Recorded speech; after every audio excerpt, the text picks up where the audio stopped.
Coming up on this edition of Reel to Reel, a look back at the 16-year career of our own Terry Hegarty. Rebecca Drake fills us in on the latest Catholic Mirror. And Mark Giza takes us to Hollywood. These stories and more are just ahead on this edition of Reel to Reel. Hello and welcome again to Reel to Reel. We have a very special show for you today. We will be going deep into our video archives and looking back on the work of Reel to Reel's Terry Hegarty, who is with us here today. After 16 years with Catholic Communications, Terry, you recently made a career change. And today we would like to thank you for your service here with Catholic Communications. Well, thanks, Sharon. I have to say it's been a great experience. It's been very rewarding, and I learned a lot. Met a lot of dedicated, talented people, interesting people, including my colleagues, by the way. Now, I understand that you've prepared a few segments for us today that will highlight some of your work. And what are we going to see first? Well, to recap every story that I've done with Reel to Reel would be absolutely impossible. But I'm thrilled to have the chance to share with viewers just some little snippets here and there of the people and places around the diocese and beyond that were fascinating and that really captivated me as well and made my work enjoyable. So the two pilgrimages that I went on obviously are kind of the highlight for me and probably the most impactful stories I've done in many ways. So first, I'd like to remind viewers of some of the sights and sounds of our pilgrimage to Lourdes, France in 2008, and in 2012 to the Holy Land. So enjoy. Every year, nearly 6 million people come to the tiny town of Lourdes here at the base of the Pyrenees in the south of France. But this year, even more are expected as Catholics celebrate the 150th anniversary of the apparitions of the Blessed Virgin Mary. She appeared 18 times in this grotto to a little girl named Bernadette. Today, millions flock to this small town of just 15,000 residents at the base of the Pyrenees Mountains. More than 50 pilgrims from the Diocese of Springfield experienced what some said was a renewal of their faith as they traveled to Lourdes, celebrated Mass at the grotto, prayed the Rosary, and got some of the famous Lourdes water. Going to Lourdes involves learning about the messages that Mary imparted to Bernadette, which were primarily those of urging people to seek penance and to pray for sinners. And forgive us our trespasses. Mary also told Bernadette to have a chapel built on the site and to have people come there in procession. The Catholic Church has approved 67 cures associated with Lourdes. However, many more have been claimed. Accommodating the sick and infirmed at Lourdes is a fundamental part of the mission of the shrine. During the 9th apparition, Mary asked Bernadette to dig in the ground at the back of the grotto. Bernadette did so, and a spring began to flow. Many believe that healings come about particularly in relation to the water from this spring, which still flows today. Of course, you can't come to Lourdes without having some of the water from the grotto spring. And don't forget to take some home. Father Morin says the water serves as a reminder of our baptism. And people do come looking for spiritual healing as well as physical healing, and a lot of that spiritual healing takes place in the baths, in the confessional, wherever God is able to help that person. With their experiences both in and around the Lourdes sanctuary, the diocesan pilgrims learned a great deal about Bernadette's life. And 4 years later, I had the opportunity of traveling with pilgrims to the Holy Land. Here's a little bit of what that was like. Their steps had just begun as they set out on a 6-day tour to see the historic lands where Jesus preached, where he performed miracles, where he was born, and where he suffered, died, and rose from the dead. One of the first stops on the tour was Caesarea Maritime on the Mediterranean coast, where St. Paul was imprisoned for 2 years. Much of the structures here in Caesarea are relatively modern, previous walls and fortresses having succumbed to the forces of nature and war. In fact, much of the original city now lies under the sea. Traveling through the mountains in northeast Israel, the pilgrims next stopped in Jesus' hometown of Nazareth. The group was able to celebrate their first Mass together at the Basilica of the Annunciation, the largest basilica in the Middle East. Seeing the Holy Land in person was inspiring for the pilgrims. These are true happenings that builds, on our faith. It confirms our faith to walk where Jesus walked and experience, what he lived with and through as he traveled and preached and taught us all these new lessons. A blessing that was a long time coming for one Springfield couple occurred at the end of the first day of the trip, as they joined others in renewing their wedding vows in the town of Cana. Day 2 of the pilgrimage began not on a bus, but on a boat, as we pilgrims traveled across the same water upon which Jesus walked, the Sea of Galilee. Much of the world of the Holy Land was yet to be experienced by the pilgrims at this point, however. Reporting for Reel to Reel from Israel, this is Terry Hegarty. Wow, Terry, I can really see that those were experiences that will definitely last you a lifetime. Now, aside from globetrotting, you covered a lot extensively right here in New England. Right, yeah, I mean Western Mass and beyond. I've been to nearly every church in the diocese and all around Western Mass, like I said, but I've also frequently reported from Boston, Worcester. I've taken day trips to New York, all the New England states practically. So I've been sent to cover stories in Canada, Washington, D.C., Baltimore. So here's a video glimpse of those spots and many more. But the religious aspect. Being sent out on the road for countless stories, I've had the chance to report from Maine, Vermont, New Hampshire, and Connecticut. Accompanied by one of our many staff videographers, I also traveled with pro-life marchers to Washington, D.C., reported from Quebec, Canada back in 2008, and traveled to New York City that same year as Pope Benedict celebrated Mass at Yankee Stadium. The schedule of the newly turned 81-year-old pontiff might make even a 21-year-old stop to catch his breath. And I even got to meet a certain bishop from Baltimore and his parents in his hometown before he began his tenure here in Western Mass. Here at Sacred Heart of Mary Parish in Baltimore, that as a young man, Mitchell Rosansky felt a calling to the priesthood. Not only have I had challenges on the road, but I've had to contend with some of the worst conditions that Mother Nature has dished out over the years. It's easy to see the face of poverty in America. You don't have to look hard to find someone who might make a doorway like this one their only refuge from the cold. From 25-degree below zero wind chills to the heat and humidity of the Middle East. It was here on Mount Tabor that Jesus' face shone like the sun. Moses and Elijah were with him as he was transfigured and his divine nature was revealed. And a whole range in between. But whatever the conditions, I always made sure to dress appropriately on camera. There's been many advances in equipment over the years to add to bikers' safety while they're on the road. But for many here today, there's nothing like the additional safety of not only blessing their equipment, but blessing their season. But even the hands of the best surgeons in the world can't compete with the Da Vinci when it comes to accuracy and precision. While some of the Catholic School Week events were rather serious in nature, some involved a bit of silliness. But here at St. Mary's in Ware on Jammy Day, I didn't see anything especially silly. Visitors to the Big E can experience the international flavor of the fair in many ways. But one of the most popular ways by far is by visiting the Egyptian Treasures exhibit, where people can learn about ancient Egypt, but also, as I found, can become king for a day. This career allowed me to participate in great celebrations and to mourn with those in sorrow. Many of the sad days were surrounding the parish closings that largely took place in 2009 and 2010. As Catholics across the diocese and beyond closed out the year, parishioners at Our Lady of Hope Parish in Springfield here closed their beloved church. I think everybody's going to be carrying a little extra Kleenex, and we're like getting a divorce.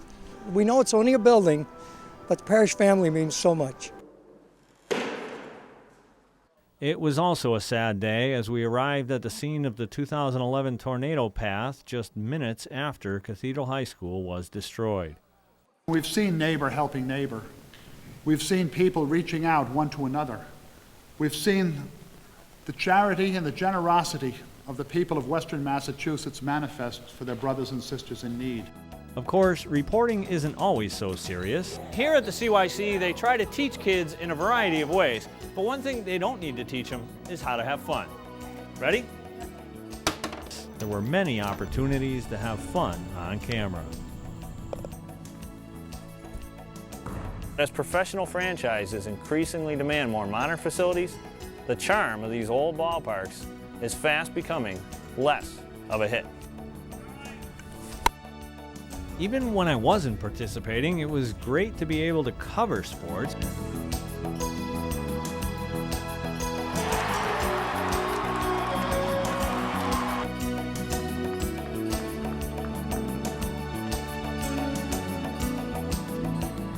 At any given meet, there are dozens of competitors, and each has a role to play.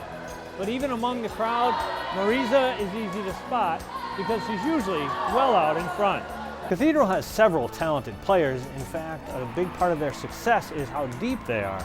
But the players and Coach Foley say even more key to their success has been that everyone works together. While Coach Kellogg enjoyed growing up in Springfield, today he calls Amherst home, something he especially enjoys during home games here at the Mullins Center. And many other fun events. Even when it seemed that anyone could get some free food, somehow I missed out. Oh, no, I'm sorry. Sir, would you like to try some? A little sweet? Other foods I was unable to sample included roast pork, giant roasted turkey legs, baked potatoes, fried dough, and piping hot pizza.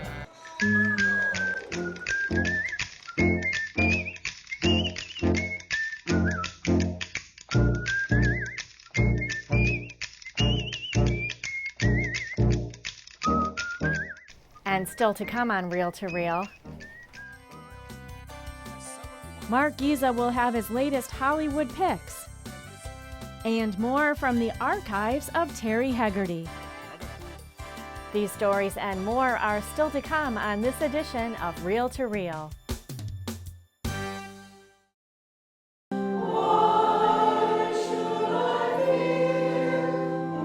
The Chalice of Salvation, your weekly spiritual connection. I'm Passion's brother Terrence Scanlon, your Chalice host, inviting you to take time out of your busy days and join us Sunday morning at 10.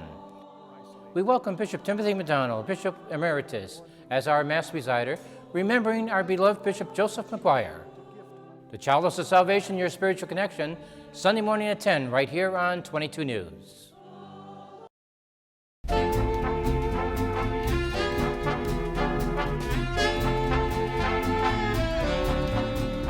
As summer winds down, we take a look back on some of the hits and misses at the movies, and a great book that's out there for families entitled Dr. Seuss's What Pet Should I Get? But right now, let's look back on the summer of 2015. Do you ever look at someone and wonder what is going on inside their head?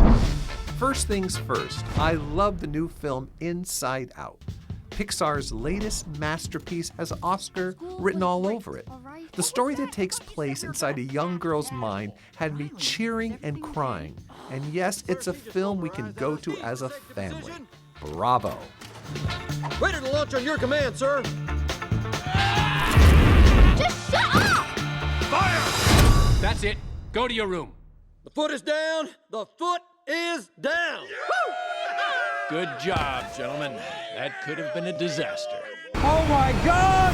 You already know I'm not a Tom Cruise fan, but Mission Impossible Rogue Nation had it all. Action, amazing stunts, and most of all, Jeremy Renner and Simon Pegg back for the ride. And oh, what a ride it was.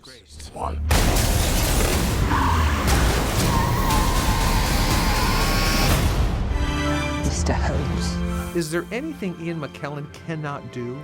In Mr. Holmes, he plays Sherlock Holmes at 93, and he is ready to take on a new case.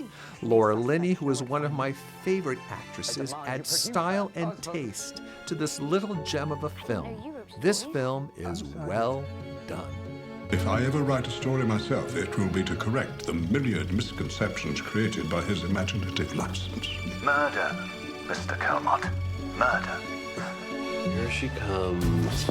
Okay, everyone who watches me on TV knows of my love for Meryl Streep and Kevin Kline. They're just the best actors around. But in the film Ricky and the Flash, I don't think both actors read the whole script.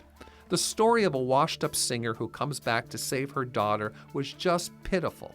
I know many people loved it, but thank God I had popcorn to get me to the end.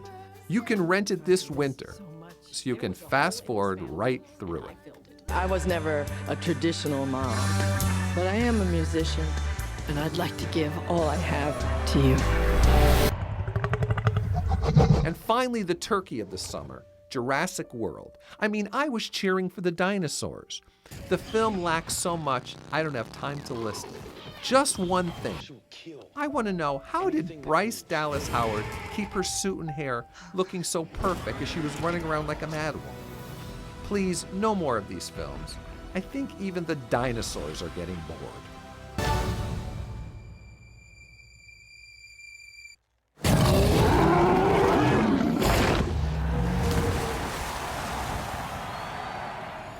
And you can see my reviews, as well as read other movie reviews provided by the U.S. Conference of Catholic Bishops online at iobserve.org. That's iobserve.org. And over the next few months, we'll be looking at some big films coming our way this fall. The great Johnny Depp takes on Whitey Bulger in Black Mass. And the great actor Michael Fassbender takes on Steve Jobs in a great film that we're all waiting to see. For Real Culture, I'm Mark Giza. Enjoy this fabulous weekend, and we'll see you at the movies.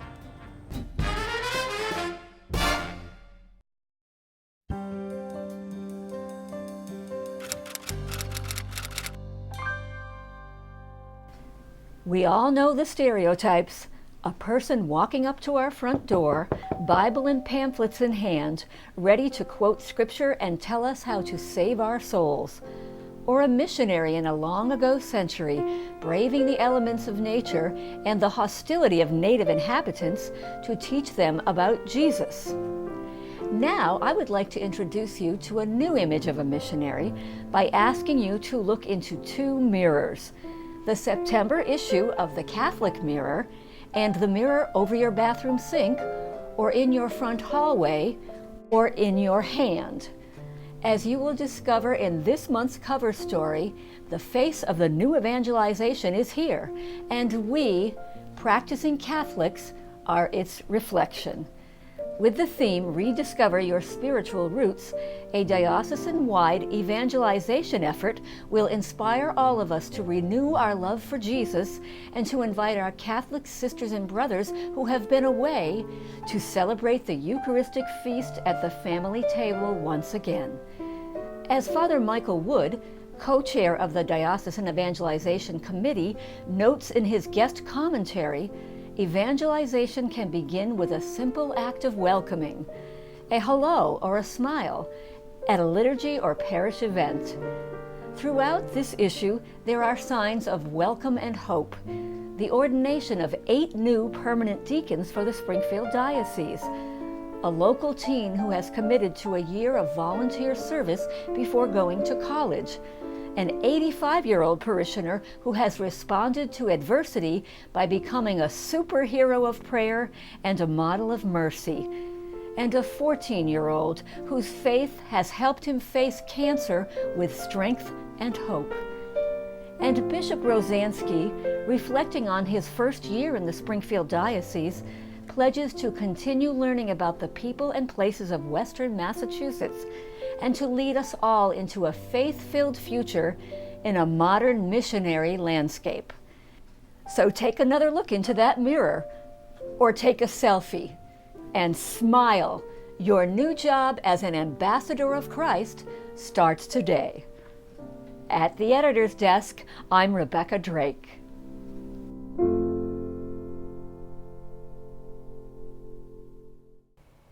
So Terry, you were on the road a lot, a real lot. Right. What else would you like viewers to know about your experience here at Catholic Communications? Well, Sharon, the main thing I'd like viewers to know is how the people that we highlighted have served as such positive models of faith, and that actually has strengthened me by their tremendous example, and hopefully our viewers. It came across hopefully in my work. I also hope that these stories ultimately serve to strengthen the church and the faith of those who've watched our show. Mm-hmm. Well, with that being said, do you have any examples of some of the things that you faced that challenged you as a producer? Yeah, I do actually. Over the last 16 years, it was a lot of work at times, a lot of fun sometimes, and it was sad. I mean, we had the chance to be prayerful, to cover breaking news, to do full features on some amazing people. So, and also to mourn in the wake of September 11th, school closings, parish closings, those types of things. So, in the last segment, I pieced together snippets from some of these stories, but I also show many of my on-camera shots, reporting in a variety of settings, going all the way back to my first year of reporting. So let's take a look. All right. The stories that touched me the most involve some very brave individuals facing tremendous challenges. Austin suffers from Duchenne muscular dystrophy. A typical male suffering from this disease is wheelchair-bound before age 12 and does not live to age 30. One goal here at Bay State's Pediatric Diabetes Program is to get children used to managing their disease early and develop habits that will allow them to be healthy and stay healthy throughout their lives. John has not only defied the odds socially and academically, he's not supposed to be as physically capable as he is either. Running a cross-country race on a course like this would have been unheard of for John years ago. But apparently, no one told him that. Some of those whom I got to know are sadly no longer with us.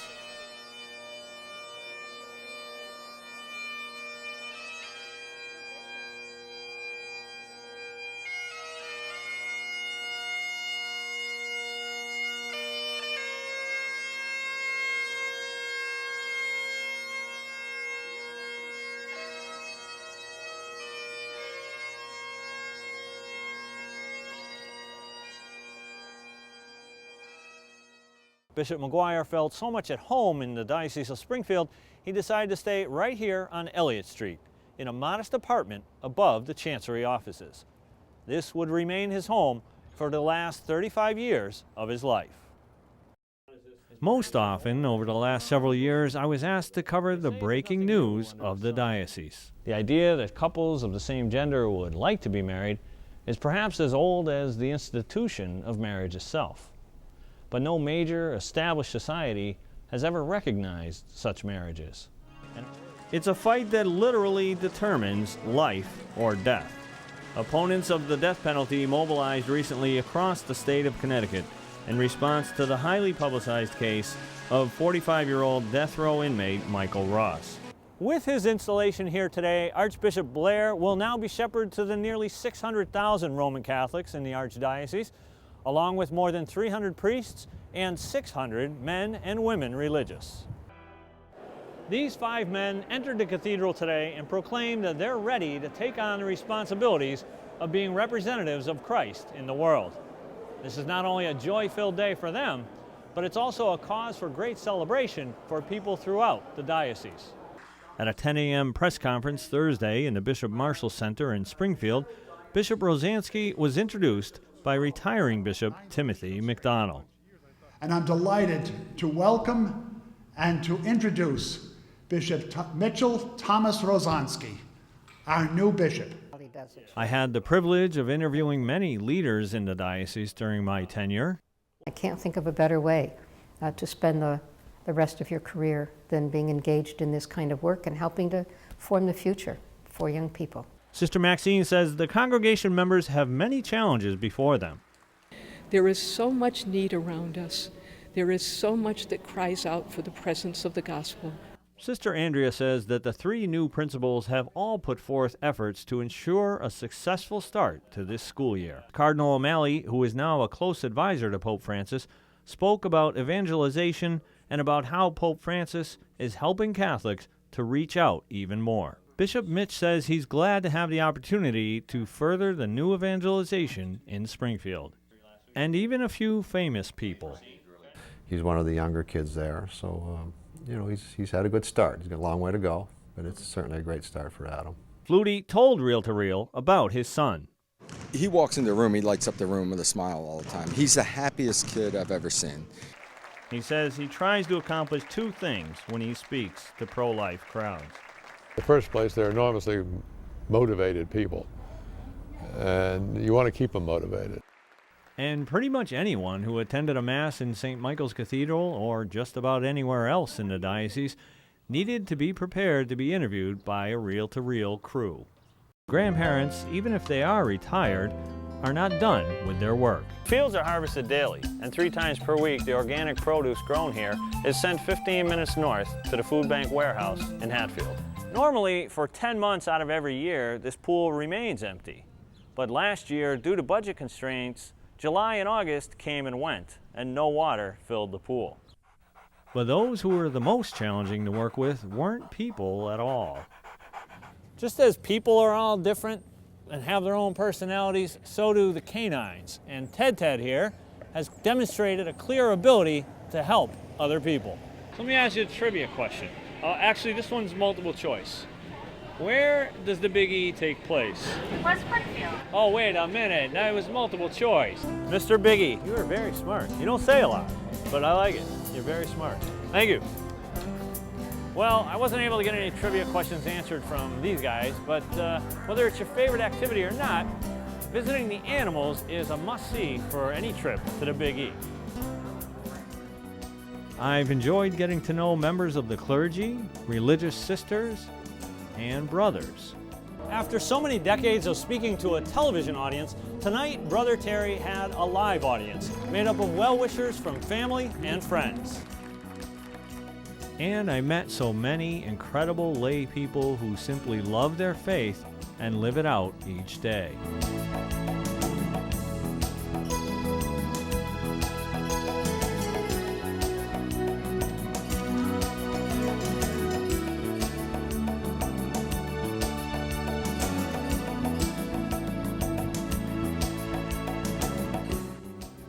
So now, instead of the cameras rolling on me, I'll be the one rolling along.